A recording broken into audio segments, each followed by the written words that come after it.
Unboxing गुरु के एक और एपिसोड में आपका हार्दिक स्वागत है। आज आपके लिए लेके आऊं एक सैमसंग का आइटम 3 कैमरा के साथ। ये एक पहला स्मार्टफोन है सैमसंग की तरफ से जिसके अंदर आपको मिलता है 3 कैमरा रियर में और एक कैमरा, टोटल 4 कैमरा वाला फोन है ये। आगे एक और पीछे 3 कैमरा। ये फोन जब मैं वीडियो बना रहा हूँ इस टाइम पे तो LG का V40 3Q भी आ गया जिसके अंदर पीछे 3 कैमरा आगे 2 कैमरा है, लेकिन ये अपने आप में इसको मेन बनाता है क्योंकि इसका बजट, ये प्राइस 25,000 के नीचे है। तो वो प्राइस रेंज के अंदर मुझे बहुत फोन पसंद आया। इसके क्या क्या स्पेसिफिकेशन है, क्या डिटेल में, चलो अनबॉक्स करके देख लेते हैं। फर्स्ट ऑफ ऑल बात करूं तो बॉक्स की, बॉक्स में आपको देखा मिलता है यहाँ पे A7 का जो ट्रिपल कैमरा लिखा हुआ है, यहाँ पे इंडिकेशन दिया हुआ है, यहाँ पे ट्रिपल कैमरा का इंडिकेशन यहाँ पे दिया हुआ है सैमसंग ने। पीछे की तरफ उन्होंने ट्रिपल इंटेलिजेंट कैम यहाँ पे इंडिकेशन दिया हुआ है ताकि इसको क्या है वो फीचर्स बता रहे हैं। यहाँ पे इंफिनिट डिस्प्ले, साइड में फिंगरप्रिंट स्कैनर मिलता है। अभी 2-3 फोन से मतलब J4 प्लस है, J6 प्लस है, एज वेल एज इस फोन के अंदर सैमसंग ने साइड में फिंगरप्रिंट को अप्लाई किया है। और उससे नीचे की तरफ फिंगरप्रिंट का जो इश्यू था, मतलब स्पेस में पीछे जो कंटेनर नहीं था सैमसंग के फोनों में, तो वो यहाँ पे ऑलमोस्ट सॉल्व हो जाता है। यहाँ पे आपको मिलता है अराउंड 6 इंच का एक super AMOLED display, as well as 3 camera मिलता है। 24 मेगापिक्सल का कैमरा, एक लो लाइट कैमरा f1.7 का कैमरा है और एक 5 मेगापिक्सल का कैमरा है f2.0 वाला, 2.2 वाला, और एक 8 मेगापिक्सल का कैमरा जिसका 2.4 का अपर्चर मिलता है। वो एक अल्ट्रा वाइड सेंसर है, तो आपको वाइड से फोटोज लेना हो तो वहां पे काम आएगा। तो 3 कैमरा पीछे और सेल्फी कैमरा आपको 24 मेगापिक्सल का कैमरा मिलता है। 4GB का रैम है DDR4 और 64GB का इंटरनल मेमोरी आपको मिलता है। प्रोसेसर की बात करूं तो यहाँ पे आपको 2.2 गीगाहर्ट्ज का प्रोसेसर मिलता है। वो Exynos का 7885 नाम का CPU आपको मिलता है। इसकी बात करूं तो इसके अंदर परफॉर्मेंस बहुत अच्छा है, मतलब स्नैपड्रैगन 636 से और 660 के बीच में मतलब आपको परफॉर्मेंस मिलेगा, मतलब 636 से थोड़ा ऊपर और 660 से थोड़ा नीचे। और इसके आर्किटेक्चर की बात करूं तो आपको 2 कोर मिलेगा Cortex A73 बेस्ड और बाकी ये 6 कोर है वो Cortex A53 बेस्ड है। तो चलो फोन को कर लेते हैं अनबॉक्स। फर्स्ट ऑफ ऑल जैसे ही मैं फोन का यहाँ पे निकाला, आपको खूबसूरत सा फोन है, बहुत ही लाजवाब फोन है, मैं आगे आपको बताऊंगा। बॉक्स जैसे ही खोलता है आपको स्टार्ट गाइड मिलता है, हर एक सैमसंग फोन मिलता है, इसको मैं बिल्कुल भी नहीं पढ़ूंगा। और रेगुलर जो सैमसंग ईयरफोन्स देती है वही वाला ईयरफोन्स और एक रेगुलर सैमसंग का पावर ब्रेक। इसका आउटपुट की बात करूं तो 5 वोल्ट 1.55 एम्पियर का आपको आउटपुट देता है। माइक्रो एसडी केबल है 2018 के अंदर, वो भी 25,000 के फोन के अंदर, 20 प्लस के फोन के अंदर, तो यार 17,000 के फोनों के अंदर अभी टाइप सी मिल रहा है, तो ये फोन के अंदर अभी भी माइक्रो एसडी, तो Samsung you have to change this. उसके बाद ये चीज मैं बताना भूल गया, टूल मेन यार ये आपको स्मार्टफोन के अंदर मिलता है, उसके बिना यार कोई चीज हो नहीं पाएगा। ये है हमारा स्मार्टफोन, बढ़िया खूबसूरत सा फोन है। इसके पीछे की तरफ बात करूं तो आपको 3 कैमरा मिलता है, जैसे मैंने आपको बताया 24 मेगापिक्सल, एक 5 मेगापिक्सल और एक 8 मेगापिक्सल का कैमरा। नीचे आपको सिंगल एलईडी फ्लैश मिलता है, ड्यूअल टोन यूज कर सकते हैं, पता नहीं सैमसंग शायद कॉस्ट कटिंग पे ध्यान दे रही है। नीचे की तरफ आपको मिलता है स्पीकर ग्रिल, यहाँ पे micro SD cable, 3.5 module jack. ये चीज देखने में बहुत खुशी मिलती है क्योंकि आजकल बहुत सारे फोन ने इसको स्किप कर लिया है, लेकिन सैमसंग अभी भी इस चीज को साथ में लिए बहुत अच्छी बात है। ग्लास एंगल डिजाइन है, राइट साइड में आपको fingerprint scanner as well as volume drop मिलता है। लेफ्ट साइड में आपको एक सिम ट्रे मिलता है।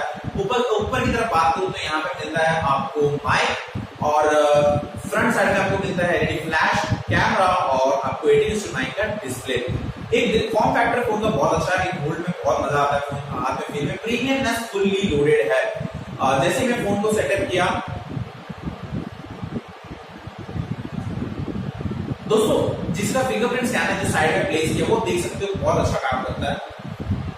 देखो यहाँ पे अभी तो पासवर्ड है, मैं जैसे इसको टच करता हूँ अनलॉक, और ये डायरेक्टली भी काम करता है, आपको बटन को पुश करने की कोई जरूरत नहीं है, आप सिर्फ फिंगर को रख दो अनलॉक हो जाएगा। तो एक अच्छी बात है, सैमसंग ने चीज पे ध्यान दिया। फेस अनलॉक में बहुत अच्छा काम करता है। मैं फेस अनलॉक की बात करूं, देखो फेस अनलॉक थोड़ा स्लो है, 10 में से अराउंड 8 बार काम कर लेगा, 2-3 बार पे फेल हो जाता है। लो लाइट है तो बिल्कुल काम नहीं करता, ये मेरा एक्सपीरियंस बताता है। और दूसरी मैं बात बताऊं, इसकी कैमरा फीचर्स फुली लोडेड है और अभी हम इसके सॉफ्टवेयर वर्जन की बात करें उसके बाद कैमरा सैंपल्स की बात करते हैं। मैंने बहुत सारे कैमरा सैंपल्स दिए हैं आपको दिखाने के लिए। यहाँ पे सॉफ्टवेयर की बात करूं तो एंड्रॉइड 8.0.0 मींस एंड्रॉइड ओरियो का सपोर्ट मिलता है, और सिक्योरिटी पैच की बात करूं तो सितंबर 1 का मतलब ये महीने का आपको सिक्योरिटी पैच में मिलता है। तो सैमसंग ने इस बार अपडेट सॉफ्टवेयर पे थोड़ा ध्यान दिया है।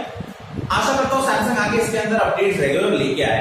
अब इसकी जो एक्सपीरियंस यूजर इंटरफेस 9 इसका वर्जन, सैमसंग का जो कस्टम यूजर इंटरफेस है वो, बाकी तो टिपिकल जो सैमसंग के फोन में आते हैं सारे वाले फीचर्स इसके अंदर है। ब्रॉडबैंड की बात करते हैं, डेली हंट्स है, ये Amazon है, ऐसे कुछ चीजें सैमसंग ने यहाँ पे ओपेरा मैक्स, ये 2-3 चीजें हैं जो सैमसंग की बिल्ड में इसके अंदर देती है। ये चीज मुझे नहीं पता, ओपेरा मैक्स को सैमसंग ने चेंज करके सैमसंग मैक्स कर दिया। स्टिल ब्रॉडबैंड मैं देखता हूँ इसको रिमूव करने का ऑप्शन है तो अनइंस्टॉल का ऑप्शन है, तो एक अच्छी बात है। और दूसरा मैं इसके अंदर टेक्निकली की बात, कैमरा की बात करूँ, चलो कैमरा के कुछ सैंपल्स की तरफ चलते हैं। फर्स्ट तो मैं 1 मिनट में आपको बताता हूँ, 1 सेकंड, आप डिस्प्ले में देख सकते होंगे ये पोर्ट्रेट लिया हुआ है, और इस पोर्ट्रेट का ये बेनिफिट है कि आप पोर्ट्रेट को एडजस्ट कर सकते हो। मतलब मैं यहाँ पे लेता हूँ, आप देख रहे हो मैं अलग अलग मोड पे ले जा रहा हूँ, अब देख रहे हो बैक साइड आप देख सकते हो आराम से। बैक साइड जो पोर्ट्रेट है वो ब्लर है, वो आप अलग अलग पिक्सेलेटेड कर दिया, अलग अलग इफेक्ट के अंदर इसको चेंज कर सकते हो। एक सैमसंग की चीज बहुत अच्छे से किया हुआ है, मुझे बहुत फंक्शन आया इसका। ये फंक्शन अलग अलग मोड के अंदर सैमसंग ले जाती है, थोड़ा मजेदार है, फन है। और उसके साथ साथ दूसरा एक फंक्शन है पोर्ट्रेट डोली। ये पोर्ट्रेट डोली कुछ हाई एडवांस चीज नहीं है, एक्चुअली एक GIF बना के देता है आपके पोर्ट्रेट का, देख सकते हो बैक साइड को मूविंग बना देता है। तो एक बहुत अच्छी बात है, सैमसंग ने चीज में ध्यान दिया है। और दूसरा मैं आपको कैमरे के कुछ और सैंपल्स बताता हूँ। ये सेल्फी कैमरा है, 24 मेगापिक्सल से लिया हुआ है, बहुत ही क्रिस्प इमेज है। ये यूनिक के अंदर कर लिया था मैंने फोटो, बहुत अच्छा रिस्पॉन्स मुझे मिला। और कलर रिप्रोडक्शन आप देख सकते हो, बैक कैमरा कलर रिप्रोडक्शन इतना फाड़ू है। एक्चुअली मुझे पता है कि सुपर एमोलेड डिस्प्ले यूज किया है, तो आपको कैमरा की डिस्प्ले की आपको क्लैरिटी की कोई बात ही नहीं है। स्टिल जो कलर पंचीनेस है वो बहुत अच्छा मिला है इसके अंदर, क्योंकि मैंने रूबिक्स क्यूब को यूज किया था, इसके कलर सारे अवेलेबल है। दूसरे में देखो, मैं आपको दिखा दूं तो दोस्तों ऐसे मुझे फोन बहुत पसंद आया, क्योंकि इसमें कैमरा फंक्शन बहुत सारे इस फोन के अंदर है, और सैमसंग ने इस फोन के अंदर बहुत मेहनत किया।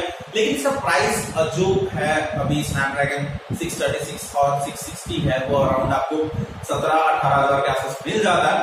अभी तो 13,000 के आसपास मिल रहा है Realme 2 Pro के अंदर, तो ये प्राइस थोड़ा ज्यादा है। लेकिन ब्रांड नेम को भी और इसका प्रीमियमनेस को भी हम अगर ध्यान पे रखो, ये प्राइस ओके है, और ये फोन बहुत मस्त है। और इसमें गेमिंग परफॉर्मेंस भी आपको अच्छा मिलेगा, क्योंकि इसके अंदर माली का GPU मिलता है, G7 नाम का GPU है। तो इसके अंदर आपको ऑलमोस्ट आप कह सकते हो PUBG भी आराम से खेल सकते हो। मैक्सिमम सेटिंग्स पे आप नहीं खेल पाओगे, आप कह सकते हो बैलेंस पे चला सकते हो, बहुत हाई पे आप नहीं चला सकते। स्टिल आपको मजा आएगा गेमिंग के अंदर भी। ऐसे नॉर्मली आपको पता है बजट सेगमेंट कोई भी सैमसंग के फोन के अंदर PUBG अच्छे से नहीं खेलता, लेकिन यहाँ पे खेल पाओगे। तो फ्रेंड्स इस फोन का सारा स्पेसिफिकेशन आपको डिस्प्ले में दिख रहा है, आप वहां से देख सकते हो। जो चीज मैं अगर रह गया हो तो वो भी आपको यहाँ पे दिख जाएगा स्क्रीन पे। आशा करता हूँ आपको वीडियो पसंद आया, हमेशा लाइक करना, शेयर करना, सब्सक्राइब करना। मेरा जो लेटेस्ट गिव अवे है वो अभी लाइव हो चुका है, बीच में लाइव किया था, वापस राउंड होते वापस लाइव कर रहा हूँ, तो उसका लिंक डिस्क्रिप्शन में है, तो वहां पे जाके आप उसको रजिस्टर कर सकते हो। क्या पता आप बनोगे मेरे लकी व्यूअर। तो bye, have a wonderful day.